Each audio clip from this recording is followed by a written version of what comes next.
Here's wishing you a very pleasant Memorial Day. That's a day that means a lot to me and my family, and I'm sure for many of you, it means a lot for you as well. Many of you lost loved ones in wars and conflicts, and the tragedy of securing our freedoms. See, it's always meant a lot to us, because it meant a lot to my dad. You see, my dad was a World War II veteran, and he nearly lost his life crossing the English Channel on a ship called the Leopoldville on Christmas Eve when they were torpedoed.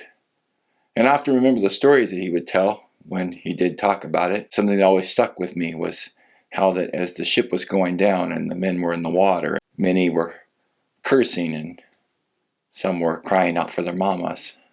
And for him, he was praying. See, my dad was a man of faith. He came from a small town, a church that church prayed for him and for all the other soldiers that left that town.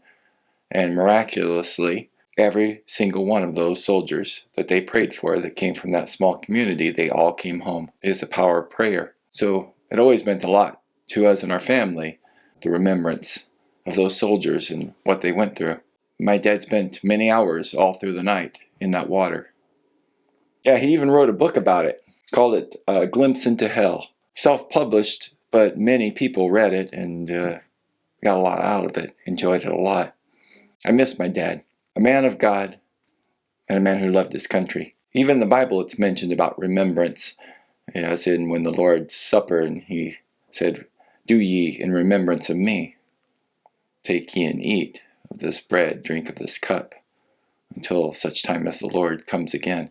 Or the remembrance stones of the altars that they would build to remember what God had brought them through, what God had done for them. It's good to remember, and it's good to recognize our freedoms, to appreciate them, and to acknowledge the battles, even spiritual battles, for we fight them every day. Hebrews 4:12 says that, "For the word of God is alive and active, sharper than any two-edged sword. It penetrates even to dividing soul and spirit, joints and marrow. It judges the thoughts and attitudes of the heart." The word of God.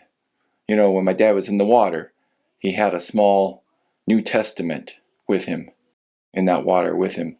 I remember seeing that as a child, that night in the cold, icy water on Christmas Eve in the English Channel, praying through the night. And the Lord brought him through that. And he was never the same after that.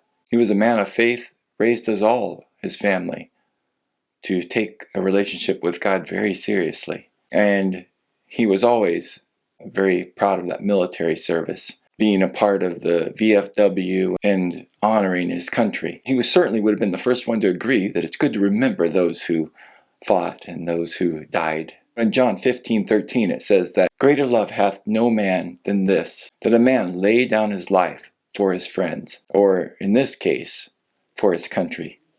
This has been the encouraging word. And the people said, Amen.